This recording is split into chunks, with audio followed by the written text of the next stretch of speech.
Amigos, amigas, que Jesus, nosso divino amigo,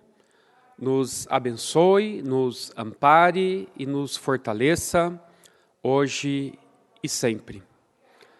Agradecemos mais uma vez a oportunidade que a Casa Amor e Caridade nos oferece, a fim de podermos, neste período pandêmico, continuar honrando com os nossos compromissos, embora não na presencialidade, mas através desse mecanismo que a tecnologia nos permite, de nos reaproximarmos até que as coisas voltem ao status quo de antes. Então, nós agradecemos a Jesus por mais esta bendita oportunidade. Nós iremos dialogar com vocês em torno do tema relacionado às causas anteriores das aflições. E assim também em relação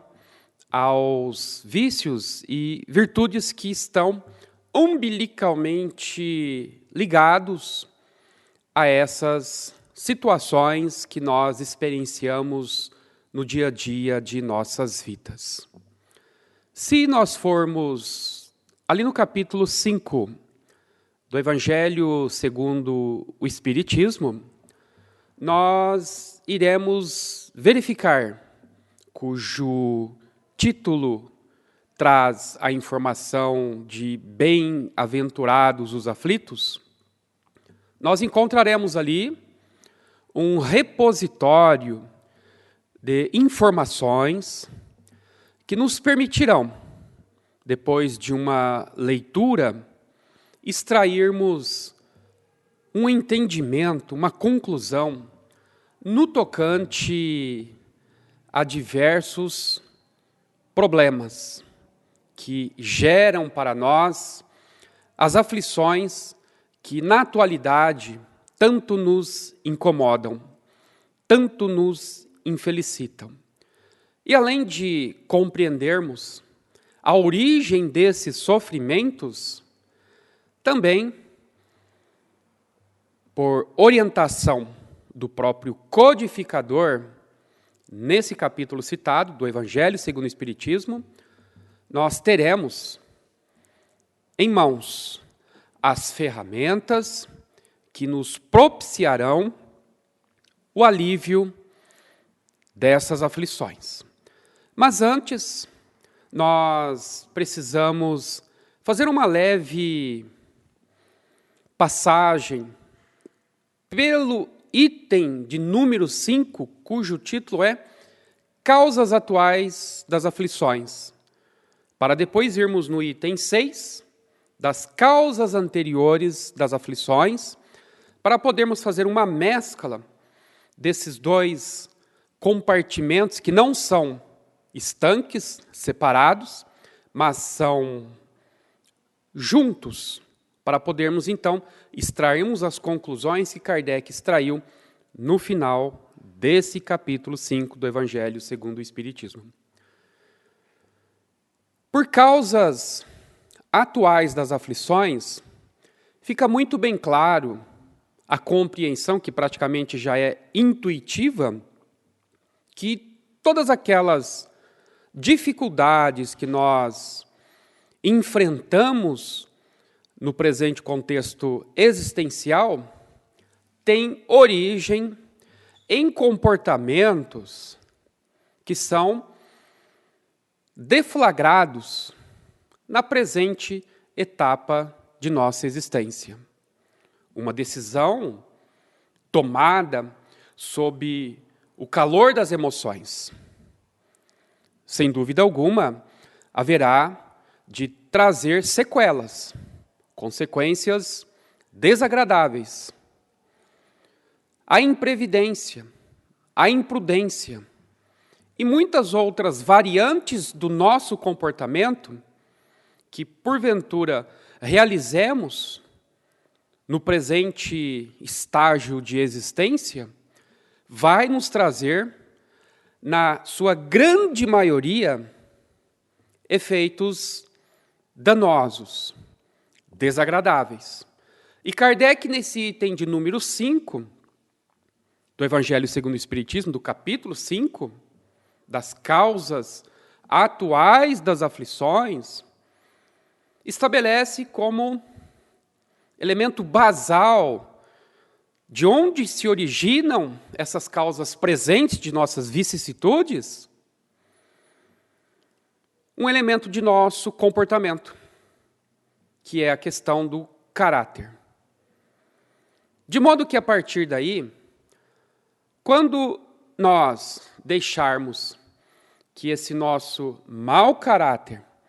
venha à tona e contamine todas as nossas relações interpessoais, fatalmente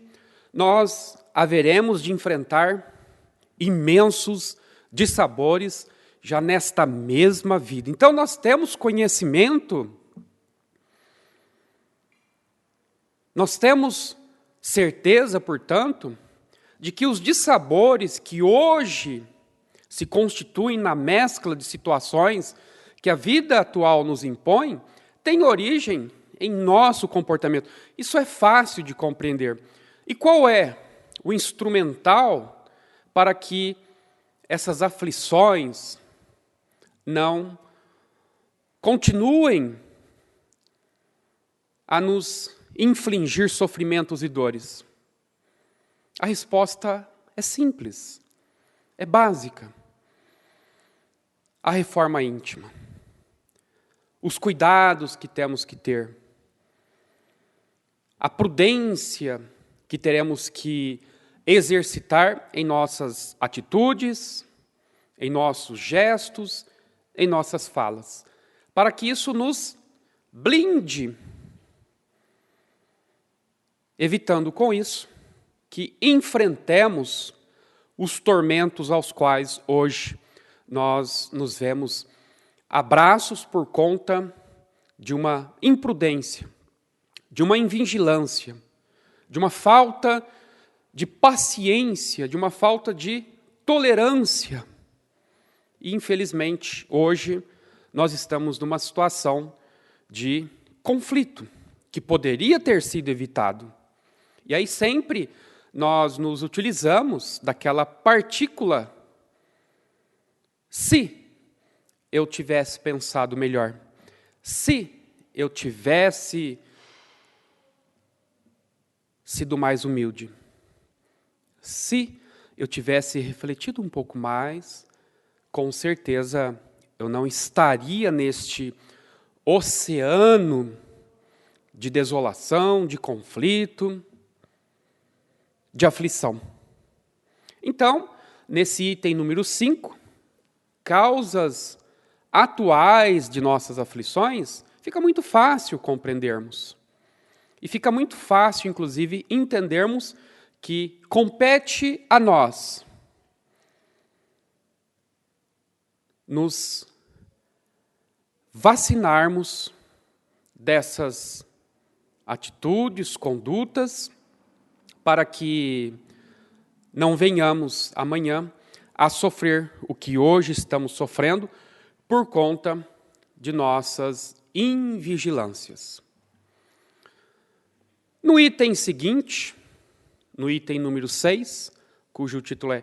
Causas anteriores das aflições, Kardec nos mostra algo interessante para se pensar e refletir. Por exemplo, se nas causas anteriores das aflições nós temos ali a certeza, depois de, claro, fizermos uma análise da origem dos nossos sofrimentos presentes e chegarmos à conclusão que isso se deve, inevitavelmente, às nossas próprias atitudes, agora, nas causas anteriores das aflições, vem o seguinte questionamento. Aí, nós não, aparentemente, na aparência, não fizemos nada para que determinados eventos surgissem em nossas vidas, produzindo este mar de dor, de lágrima, de conflito, de tristeza e de aflição. Ora, se Deus, questiona o codificador, segundo as diversas concepções religiosas, cria a alma justamente no momento do seu nascimento aqui na Terra, no momento da concepção, no momento da união do óvulo com o espermatozoide, se a partir deste exato momento a alma é criada,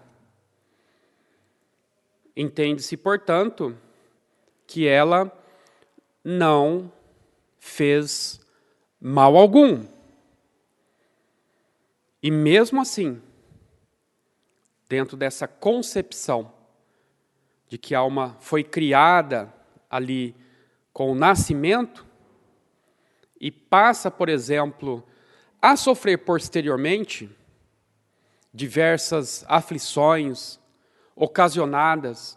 por doenças terríveis, por acontecimentos funestos, pela miséria, pela sorte de todas as dificuldades que esse mundo possa oferecer, indaga-se: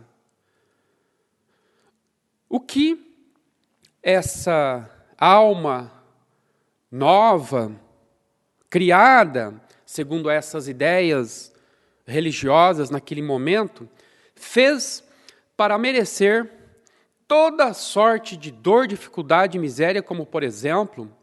crianças que desde o seu primeiro dia aqui na Terra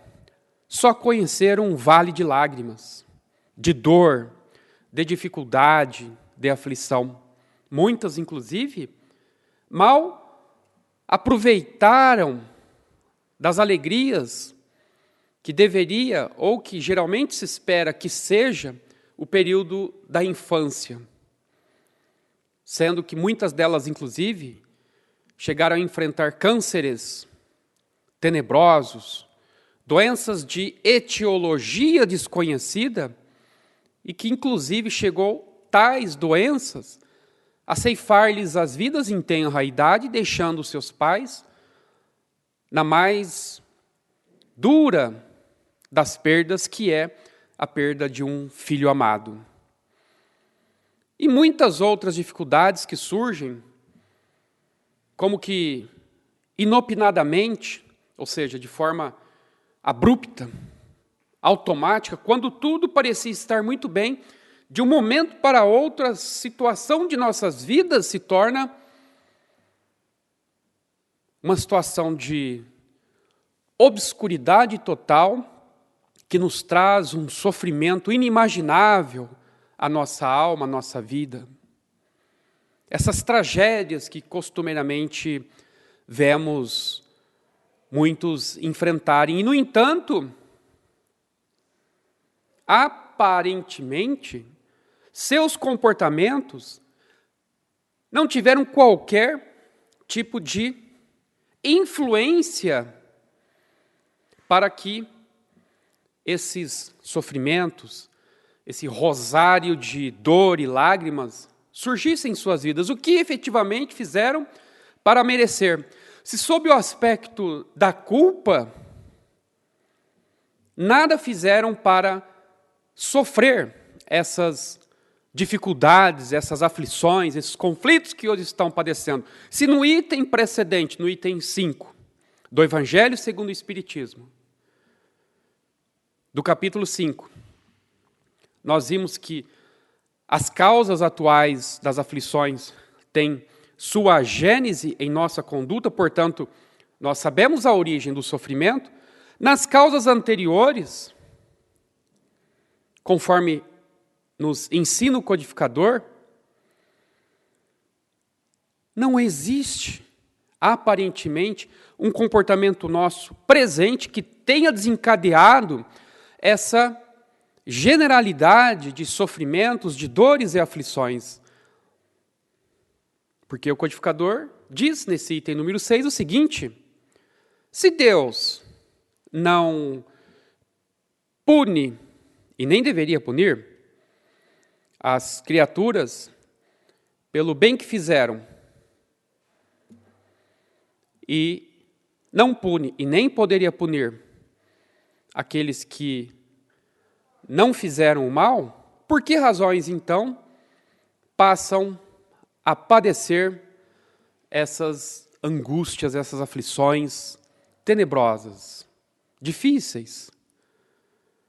Se nós aprendemos que Deus é um Pai de infinita bondade e misericórdia, como admitirmos que Ele permita que os seus filhos que não fizeram o mal possam experienciar sofrimentos atrozes, se levarmos em consideração essa ideia segundo a qual as almas são criadas no momento do seu nascimento, no momento da concepção, por exemplo. Ou nós tentamos tapar o sol com a peneira, imaginando para a solução dessa dúvida que Deus assim o faz para que nós possamos responder pelos crimes perpetrados pelos nossos supostos pais originários, Adão e Eva. E isso, de certo modo, não irá satisfazer a nossa necessidade de compreensão, porque a alma humana está faminta de explicações acerca da origem da dor e do sofrimento. Há pessoas, inclusive, de alto gabarito intelectual, que desistiram de estarem dentro de um caminho religioso, porque chegaram a questionar a origem da dor e do sofrimento, e ao menos, nesse caminho religioso no qual estavam aí inseridos, não tiveram qualquer informação acerca da causa da dor e do sofrimento. Como não tiveram respostas, resolveram então romper esse pacto de religiosidade e se afastaram de Deus, adotando como pensamento ou filosofia de vida o ateísmo, a incredulidade. Mas quando nós nos compenetramos do estudo da doutrina dos espíritos, o espiritismo, especialmente com base nessa leitura que estamos fazendo do capítulo 5 do Evangelho segundo o Espiritismo, de Allan Kardec, nós teremos então uma explicação lógica, coerente, racional, que irá satisfazer as necessidades que temos de entender a origem da dor e do sofrimento. E a origem dessas dores, desses conflitos, dessas dificuldades que nós estamos atualmente enfrentando, se não se pode ser explicada à luz de nosso comportamento presente, porque aparentemente estamos tendo um comportamento adequado, não somos mau caráter. Qual, então, a origem, a gênese dessas nossas aflições, se nós não participamos com o nosso comportamento inadequado para que essas aflições então surgissem?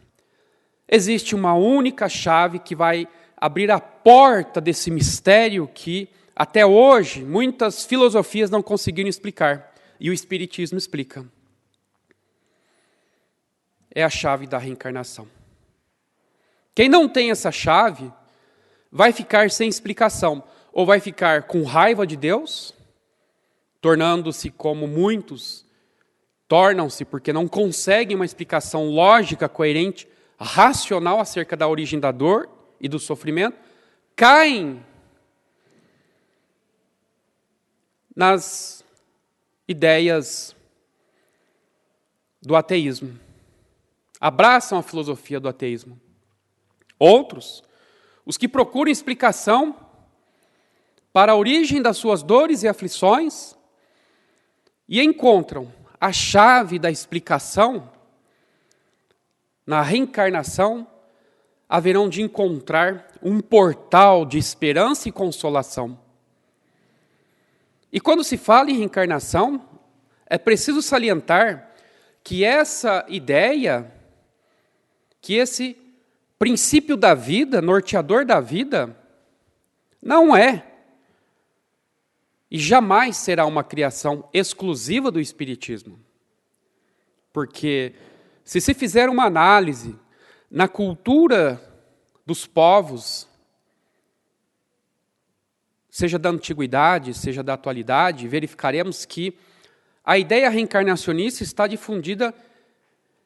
pela generalidade da cultura de todos os povos, principalmente da antiguidade. Então, a ideia reencarnacionista não é uma ideia meramente religiosa, é inclusive objeto de estudos feitos por cientistas sem qualquer tipo de vinculação religiosa, como foi o caso do Dr. Ian Stevenson, que chegou a publicar, por exemplo, uma obra intitulada 20 Sugestivos Casos de Reencarnação. É uma obra de cunho eminentemente científico, em que se comprova, à luz da ciência, despojada dos seus preconceitos, portanto, entenda-se bem, concluindo que a reencarnação não é uma ideia meramente religiosa, é uma ideia da vida, é um princípio da vida, norteador da vida, sem o qual fica extremamente difícil, se não impossível, de compreendermos a misericórdia e a bondade de Deus, que muitas das vezes é posta sob avaliação e crítica quando, por exemplo, nós nos defrontamos com uma criança que enfrenta dores tenebrosas ocasionadas por doenças, às vezes, que não se sabe qual a origem disso e pergunta-se o que essa criança fez para merecer um sofrimento tamanho. E aí a explicação vem através dessa chave que abre esse portal do mistério, nos remetendo às vidas pregressas, às vidas passadas. E lá é onde, inevitavelmente, nós encontraremos a solução, a explicação para os sofrimentos que estamos hoje enfrentando em nossas vidas, sofrimentos esses que, a princípio, os nossos comportamentos presentes não tiveram qualquer influência. Se assim, então, a quem nós temos que atribuir a origem desses sofrimentos presentes, senão as nossas vidas mal vividas em outras etapas de existência. Naquela obra de Humberto de Campos, Crônicas de Além-Túmulo, publicada na década de 60, no ano de 1966, Humberto de Campos, através da psicografia de Francisco Cândido Xavier, nos trouxe um relato sobre um acontecimento trágico ocorrido no dia 17 de dezembro do ano de 1961, no estado do Rio de Janeiro, onde, nesse dia, mês e ano, aconteceu uma tragédia que ceifou a vida de mais, estima-se, entre 360 a 500 pessoas, num incêndio ocorrido num circo que estava situado numa cidade do Rio de Janeiro, aí no ano de 1961, em que várias pessoas, espectadores, portanto, dos espetáculos circenses que ali estavam usufruindo naquele momento, se viram abraços num dado instante com um incêndio que, em 2 tempos,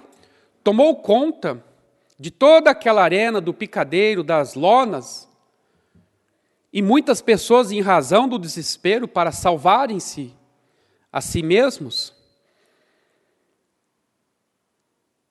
se desesperaram e acabaram por pisotear uns, que acabaram mortos pelo pisoteamento, em função do desespero, da aflição daquelas criaturas, vendo aquele círculo em labareda. Outros acabaram morrendo queimados. Então, o saldo de mortos gira entre 360 a 500 pessoas. E nessa obra, Crônicas de Além-Túmulo, de Humberto de Campos, ele nos explicou o porquê aquelas pessoas morreram daquela forma tão trágica, tão lamentável, tão triste. E pessoas, vítimas fatais, de todas as faixas etárias, crianças, jovens, adultos, velhos, homens, mulheres. Aí nós nos perguntamos, com base naquilo que estávamos a questionar, o que essas pessoas fizeram para merecerem uma morte tão trágica, tão dolorosa, inclusive com crianças ali que morreram, queimadas naquele incêndio tenebroso? O que elas, de fato, em termos comportamentais, produziram para que aquilo ocorresse naquele momento? Se nada, depois de se analisar o contexto dessas vítimas, existia contra elas em termos de comportamento inadequado. É o que nós havíamos dito antes, no item 5 do capítulo 5 do Evangelho segundo o Espiritismo, que nas causas atuais das aflições fica muito fácil entendermos porque hoje estamos padecendo. A dificuldade financeira por conta de nossa falta de cautela no uso do dinheiro. É fácil compreendermos que se nós estamos apertados financeiramente falando, hoje no momento, muitas das vezes, isso ocorre em função de uma imprudência em nossas finanças. Se estamos sofrendo determinada adversidade, nós, fazendo uma análise, vamos verificar que tem origem no nosso comportamento é quando nós, então, usamos aquela famosa pergunta: se eu tivesse sido mais paciente, se eu tivesse sido tolerante, se eu tivesse sido mais prudente no uso das minhas finanças, logicamente não estaria hoje sofrendo o que estou sofrendo. Então é fácil entender, com base no nosso comportamento, que a origem de muitos males tem causa na presente existência por conta de nosso caráter, de nosso comportamento, de nossas decisões. Mas quando nós não temos qualquer tipo de participação nos eventos da vida, e mesmo assim nós padecemos as provas ou as expiações, é a hora que muitas criaturas acabam se revoltando, se rebelando contra Deus, porque muitas delas, inclusive, chegam a dizer: Senhor, nada fiz para merecer tamanha sorte de dor, como, por exemplo, um filho que acaba de morrer, enfrentando uma doença cruel e tenebrosa. Sempre honrei os meus compromissos, sempre fui às reuniões espíritas, aos cultos evangélicos, às missas, sempre paguei meus impostos em dia, sempre tratei bem os meus semelhantes, e, no entanto, por que eu estou enfrentando essa gama de dificuldades e aflições, se nada, sob o aspecto do meu comportamento, eu fiz para que isso ocorresse e merecesse tamanha desdita em minhas vidas? Nós questionamos. Qual a explicação, se não através da chave da reencarnação, para abrir esse mistério que cerca as nossas vidas e extrairmos dos nossos passados os elementos causadores de nossas aflições presentes? E qual foi, efetivamente, a causa que levou à morte de mais de 400 ou até 500 pessoas nesse trágico incêndio ocorrido no dia 17 de dezembro de 1961 no estado do Rio de Janeiro. Se aquelas pessoas ali reunidas nada fizeram para que sofressem tamanha punição. Aí Humberto Campos, nessa obra citada, Crônicas de Além-Túmulo, ele nos dá uma explicação racional, dando-nos a chave para abrirmos esse portal misterioso que são as nossas vidas passadas, para nos explicar que aqueles os que morreram, muitos pisoteados, outros queimados naquele incêndio desse circo, foram lá na Gália, uma região da França, no ano de 177, quando ainda o Império Romano dominava o mundo. Essas criaturas que morreram queimadas no circo hoje, foram aquelas mesmas criaturas que faziam parte do Império Romano, que não tiveram qualquer tipo de escrúpulos para determinarem, em nome do Império, a perseguição aos cristãos e colocaram num circo romano, olhem só a semelhança, milhares de crianças, mulheres, homens e idosos, sabidamente cristãos, ou seja, que estavam adotando as ideias de Jesus Cristo como um norte às suas vidas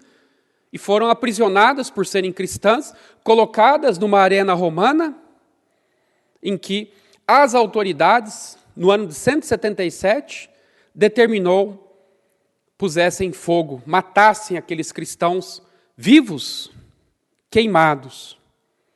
num fogo voluntariamente produzido pelas autoridades romanas para eliminarem os seguidores de Jesus, os cristãos. 2000 anos depois, essas mesmas autoridades romanas que determinaram o ateamento de fogo, aquelas criaturas seguidoras de Jesus, voltaram 2000 anos depois, numa outra situação, numa outra condição, numa outra época, para que justamente no dia 17 de dezembro de 1961, pudessem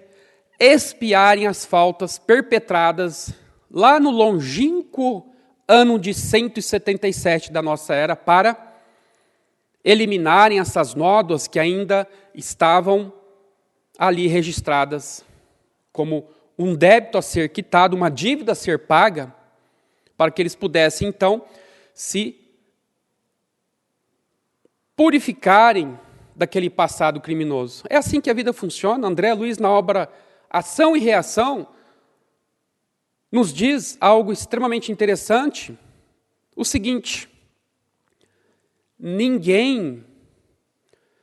avançará passos à vanguarda, ou seja, para a frente, se porventura ainda tiver débitos registrados lá na retaguarda da vida. Isso se encaixa justamente nessa descrição desse acidente trágico com esse circo que nós citamos, em que esses camaradas, 2000 anos depois, estavam reencarnados aqui no Brasil, ali no estado do Rio de Janeiro, e eles tinham o quê? Aquela mácula, aquela nódoa em seus passados, que ainda não tinha sido pago. Para que eles pudessem avançar passos adiante, à vanguarda, necessariamente eles teriam que trazer aquele débito, aquele passivo espiritual para a presente existência, e enfrentarem as consequências das próprias atitudes outrora produzidas em relação aos cristãos inocentes, para poderem se libertar daquele passado e prosseguirem avante, no rumo do progresso da evolução. Então, André Luiz, repito, diz: ninguém avançará passos à vanguarda sem antes quitar os débitos que tem para com a retaguarda. É assim que funciona, porque Jesus havia nos ensinado: a cada um será dado segundo as suas obras. E mais, quando lá, no Horto das Oliveiras, foi dado voz de prisão pelo soldado romano de nome Malcom, que quando foi aprisionar Jesus, Pedro,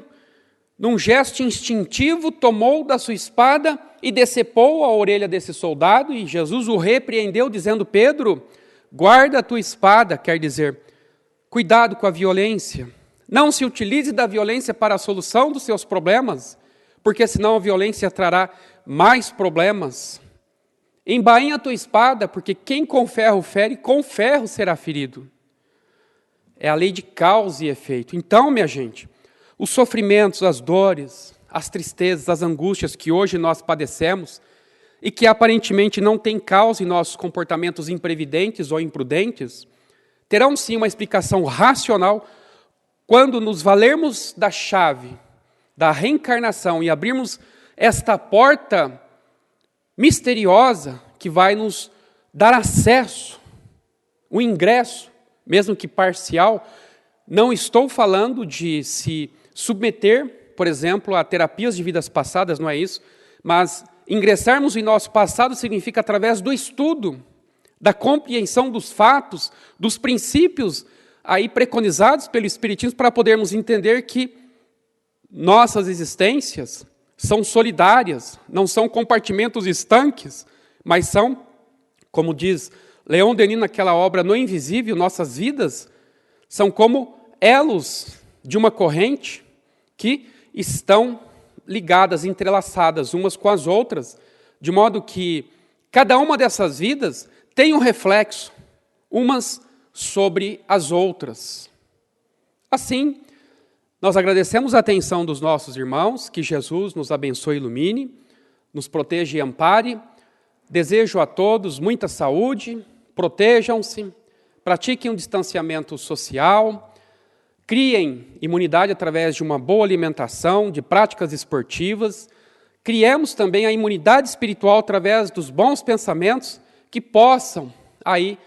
fazer com que nós estejamos fortalecidos para que essa etapa difícil da humanidade chegue ao seu termo e possamos então entrarmos numa nova etapa, numa nova era de existência. Um forte abraço a todos e que Jesus nos abençoe, assim seja.